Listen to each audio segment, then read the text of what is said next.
조던 피터슨 교수가 살면서 절대로 엮이지 말아야 할 사람에 대해 이야기합니다. 이런 사람들을 만나게 되면 최대한 빨리 멀어지세요. 만약 아이가 있다면 부모로서 그 아이를 위해 해줄 수 있는 것 중 하나는 그 아이가 될 수 있는 최고의 모습을 기대해 주는 겁니다. 부모는 그런 사람이 되어줘야 해요. 그리고 그런 사람들을 우리 주변에 두는 게 좋습니다. 이런 사람들은 여러분을 높은 스탠다드로 유지시켜 줄 겁니다. 왜냐하면 내가 그 어떠한 방식으로든 퇴보하거나 퇴행하고 있으면 내 뒤통수를 후려갈기면서 내가 나 자신을 모욕하고 있고 잠재력을 낭비하고 있으니 정신 차리라고 말해줄 거거든요. 여기에는 진심이 담긴 비판이 있어요. 그리고 잔인한 팩트이기도 할 겁니다. 친구 관계에서도 마찬가지예요. 이런 친구들을 주변에 둬야 합니다.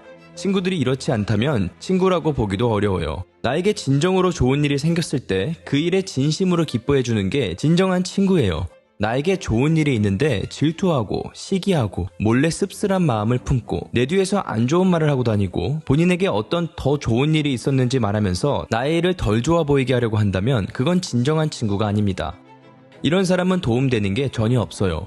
그리고 진정한 친구라면 나의 어떤 안 좋은 소식을 전했을 때 나의 이야기는 제대로 듣지도 않으면서 본인에게 어떤 더 끔찍한 일이 있었다고 하면서 나의 일을 하찮게 느끼도록 하면 안 됩니다. 또한 안 좋은 일이 일어나 고통스러워하는 나를 보며 몰래 기뻐하고 있다면 그 사람은 절대 친구가 아니에요. 그 관계는 끊어내야 합니다. 여러분 주변의 사람들을 모두 살펴보세요. 그리고 나에게 도움이 되지 않는 사람들과는 더 이상 엮이지 마세요. 멀어지세요. 여러분만을 위한 게 아니에요. 그들을 위해서도 그게 최선일 겁니다. 그들의 행동을 참기만 한다는 것은 더 그렇게 하도록 내버려 두는 것밖에 되지 않아요. 나와 다른 모든 사람들에게 해를 끼치면서까지 나를 학대해도 괜찮다라고 말하는 것과 같은 거예요. 잘못된 길을 가고 있는 사람을 도우려 하지 말라는 의미가 아니에요. 이건 전혀 다른 문제입니다. 물론 돌이킬 수 없는 길을 가고 있는 사람도 종종 있긴 합니다. 해줄 수 있는 게 아무것도 없는 상태인 거죠.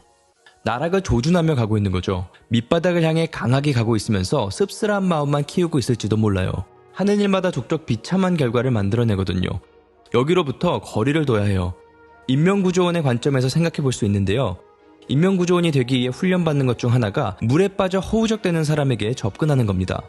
이들에게 접근할 때는 발을 그 사람과 나 사이에 내밀고 동시에 양팔도 도움이 필요한 사람에게 뻗습니다. 그때 그 사람이 당황해서 팔을 이리저리 휘두르고 있으면 진정하지 않으면 도와줄 수 없다고 말을 해야 해요. 그리고 만약 겁에 질려 날 붙잡으려 한다면 밀어내야 합니다. 너무한 거 아니냐 생각할 수 있어요. 그 사람이 물에 완전히 빠지면 큰일이 날 수 있는 상황이니까요. 맞아요. 그런데 그렇게 하지 않으면 우리 둘 다 물에 빠질 수도 있어요. 그럼 전혀 도움되는 게 없죠. 구조하러 갔다가 같이 물에 빠지면 둘 다 죽습니다. 그래서 진정하지 않으면 도울 수 없다고 말하는 겁니다. 같이 물에 빠지고 싶지 않거든요. 가족 중에 그런 사람이 있다고 하더라도 마찬가지예요. 가족 중에 누군가가 나락으로 가고 있으면 우린 최선을 다해 도와주려 할 겁니다. 그런데 그들이 도움을 받으려 하지 않고 변하려 하지도 않는다면 어떻게 해야 할까요? 바꾸겠다, 이거 할 거고 이건 그만하겠다. 계속해서 같은 말만 반복하면서 변명만 하면서 계속 바닥으로 내려갑니다. 그러면 어느 순간부터는 신뢰를 잃게 되겠죠.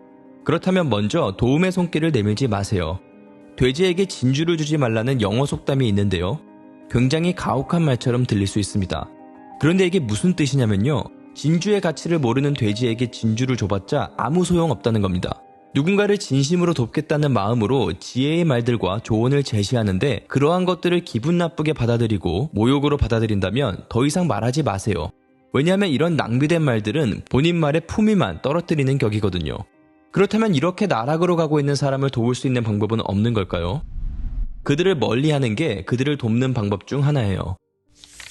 형제라고 하더라도 너무 강하게 나락으로 가고 있다면 그 길을 같이 할 수 없다 말을 해야 합니다. 내가 힘들더라도 어쩔 수 없어요.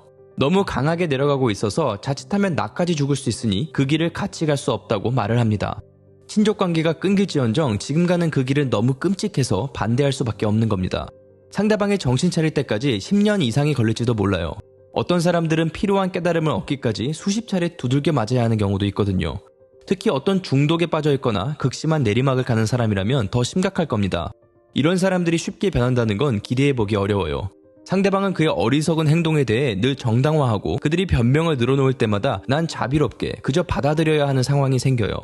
바로 이런 식으로 이런 사람들과 종종 엮이게 되는 겁니다.